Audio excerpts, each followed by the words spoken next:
Good evening. Phil Lindemann with your Krystal 93 News from Luna Lending. Labor Day weekend was the busiest four-day holiday on I-70 since Labor Day 2022. Just over 187,000 cars traveled the Mountain Corridor. That's more than Labor Day last year by about 13,000 cars, more than Memorial Day this year by 33,000.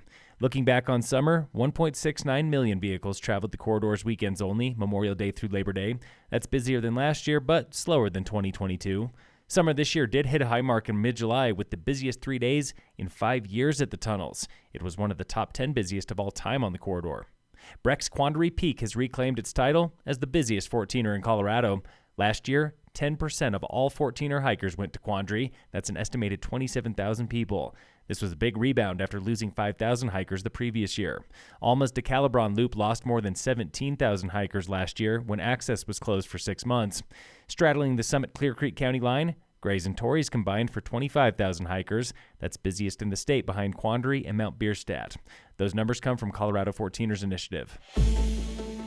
This week on the State of Summit. It's a little bit like Airbnb, but for parking. That was CU Boulder graduate James Hohenlohe, founder of Spot Surfer. Maybe a hotel has parking spaces, or maybe it's a school that's closed on the weekends, or a business with an extra lot. Through our platform, those businesses are able to rent those parking spaces out to other people. Spot Surfer began as a school project.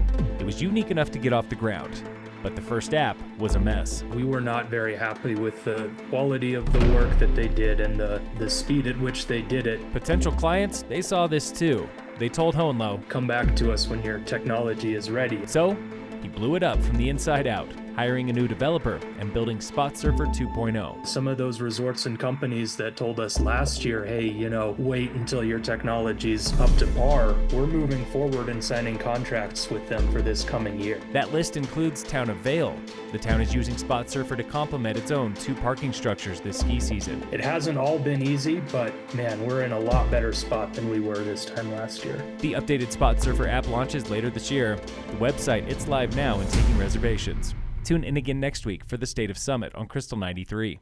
Local fire danger remains high today in Summit, still no fire restrictions. In sports, the Rockies face the Braves today at 5:20. And in local sports, we are back with the Summit High Fall Sports Kickoff. Today we're talking with 3 Summit Rugby alums, now on the sideline as coaches. Alex Fitch. Aaron Scott Williams. Kat Scanlon. So what brought them back? Well, I was playing rugby in Denver, around the world up until pretty recently, so I moved back home. Love it here, couldn't stay away from this place. Came back to Summit High School as their new photography graphic design teacher. Same thing, couldn't stay away. Summit Rugby taught me a lot of what I knew. When I graduated, I only played my senior year, and it was just very impactful of my future with rugby and my life. The Fall Sports Kickoff, it continues all week. Do not miss the Krystal 93 Morning Show tomorrow when volleyball and boys soccer join us live at 7:30 and 8:30. It's brought to you by Taco Bell. Phil Lindemann, Krystal 93 News.